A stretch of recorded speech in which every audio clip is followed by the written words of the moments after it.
যদি বাড়িতে মেহমান আসে সে বরকত নিয়ে আসে, আর যদি বাড়িতে কন্যা সন্তান আসে সে বরকত নিয়ে আসে। যেই বাড়িতে কন্যা নাই ওই বাড়িতে বরকত নাই। কোরআন বুকে চুমু খাওয়ার লোকের নাই অভাব, সেই কোরআনের বিরোধিতা আবু জাহেলের স্বভাব। মানবা সুবিধা মতো তাই এই বুকে ক্ষত, দেখলে এমন কিছু সইতে পারি না। কোরআন পড়তে ভালো লাগে, কোরআন শুনতে ভালো লাগে, কোরআন জানতে ভালো লাগে, কোরআন মানতে ভালো লাগে।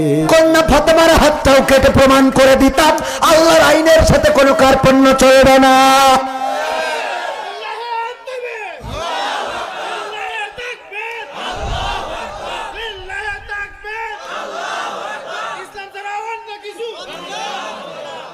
ওগো আমার ভাইয়েরা, আল্লাহর নবী সাল্লাল্লাহু আলাইহি সাল্লাম কোন কন্যার হাত কাটার কথা বলেছেন? কন্যা ফাতেমা রাদিয়াল্লাহু তাআলা আনহা এতটাই ভালোবাসতেন বিশ্বনবী, বলতেন যে কেউ যদি আমার ফাতেমাকে খুশি করে সে যেন আমি নবীকে খুশি করে, আর কেউ যদি আমার ফাতেমাকে কষ্ট দেয় সে যেন আমি রাসূলকে কষ্ট দেয়। ভালোবাসাটা কত চিন্তা করতে পারেন? শুধু তাই নাই, বিশ্বনবী সফরে যাওয়ার সময় সবার শেষে দেখা করতেন ফাতেমা রাদিয়াল্লাহু তাআলা আনহার সাথে, আর ফিরে এসে সবার আগে দেখা করতেন ফাতেমা রাদিয়াল্লাহু তাআলা আনহার সাথে। শুধু এখানেই শেষ নয়, আমার নবী বলতেন ওগো আমার সাহাবীরা, ওগো আমার উম্মতেরা, তোমরা কন্যা সন্তান হলে রাগ করো না, কারণ আমি নবী 4 জন কন্যা সন্তানের বাবা।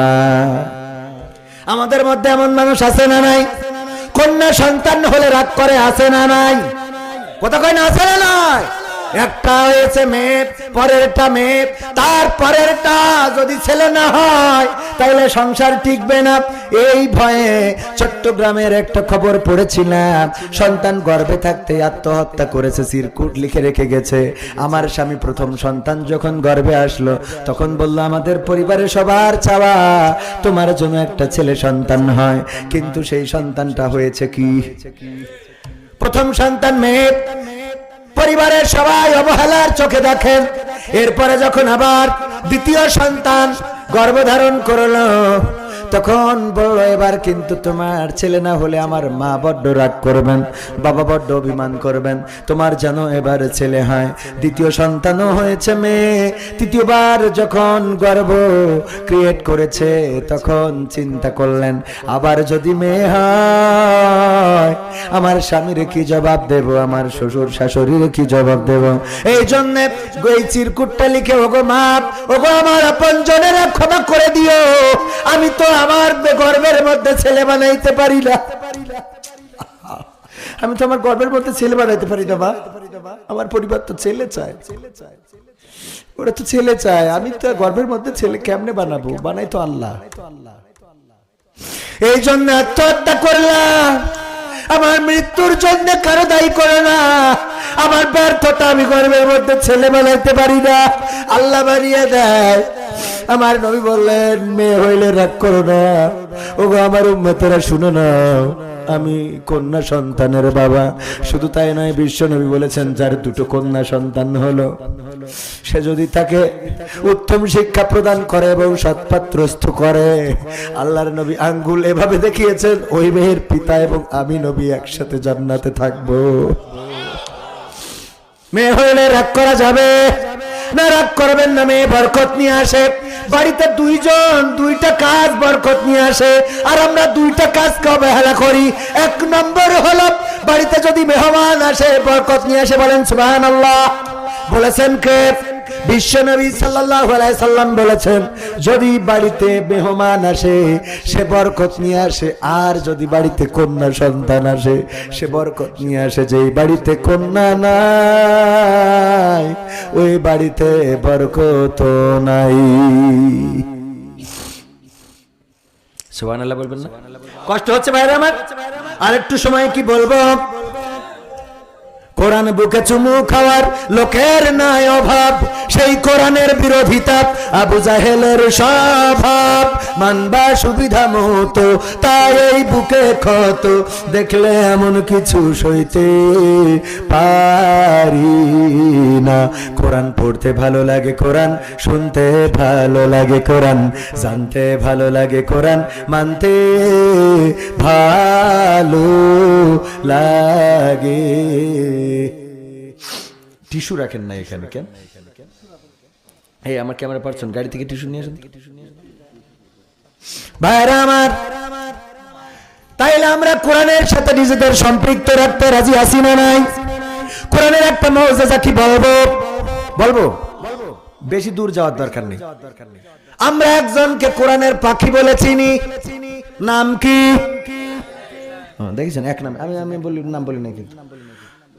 এই কোরআনের পাখি আমরা সবাই বলি কোরআনের পাখি, কারণ কি? কারণ তিনি সুর দিয়ে দিয়ে কোরআনের বয়ান করতেন।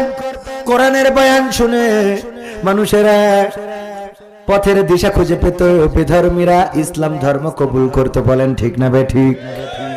কোরআনের সাথে সম্পর্ক রাখলেন, বিনিময়ে কি পেয়েছেন? রাজাকার উপাধি পেয়েছেন না পান নাই? মামলা খেয়েছেন, কিসের মামলা? মানবতা বিরোধী অপরাধ, ধর্ষণকারী, লুণ্ঠনকারী, চুরি, ছিনতাই, সাদাবাজি, গণহত্যা, গণধর্ষণ, এমন কোন মামলা নাই যেই মামলা আমাদের প্রিয় কোরআনের পাখির নামে দেওয়া হয়। এই মানুষটা 13টা বছর কারাগারে মামলা দিয়া হলো, আর সেই মামলায় 13 বছর কারাগারে। ও আমার ভাইরা, এর আগে ফাঁসির রায় দেয়া হলো। বলেন বাংলাদেশের মানুষ কি মেনেছে? এত কেস, এত কিছু কোর্ট দিয়ে প্রমাণ করলো, ট্রাইব্যুনাল গঠন করে, ইন্টারন্যাশনাল ট্রাইব্যুনাল, সেখান থেকে রায় ঘোষণা করলো। আজ পর্যন্ত বলেন তো দেখি, যিনি আওয়ামী লীগ করেন তিনিও কি কোনোদিন বলেছেন যে আল্লামা সাঈদী রাজাকার ছিলেন? বলেছেন কোনদিন? শুধু বলেননি, এখানেই নাই, আমি মুজিজাটা দেখাই। তিনি বলতেন কি? কি বলতেন? কোরআন। কি বলতেন? কোরআন। মানুষকে কি শোনাতেন? কোরআন শোনাতেন। এই মানুষটার যেদিন ফাঁসির রায় দিল, আচ্ছা বলেন দেখি, আল্লামা সাঈদী আপনার গ্রামে কি একটা মসজিদ করে দিয়েছে? কোন সেতু করে দিয়েছে? এই গ্রামে কোন কলকারখানা, কোন ফ্যাক্টরি, মিল অথবা গরিব দুঃখী মেহনতি জনতার জন্য তেমন কোন কিছু কি করে দেছে? না, করে নাই। রাস্তা পিচ করে দেছে, নদী কেটে দেছে, করেছে? করে নাই তো। অথচ সেই মানুষটার যেদিন ফাঁসির রায় দিল, প্রায় 1.5 শতাধিক মানুষ শহীদ হয়েছে না হয় নাই? কথা কয় না। এইবার এই দেশ যে এনে দিল, এটা তো ছিল রাজাকার। ওটা কি ছিল? সে রাজাকার ব্রিজ করে নাই, সেতু করে নাই, মেট্রো রেল করে নাই, যমুনা সেতু করে নাই, পদ্মা, সুরমা, মেঘনা কিছুই করে নাই।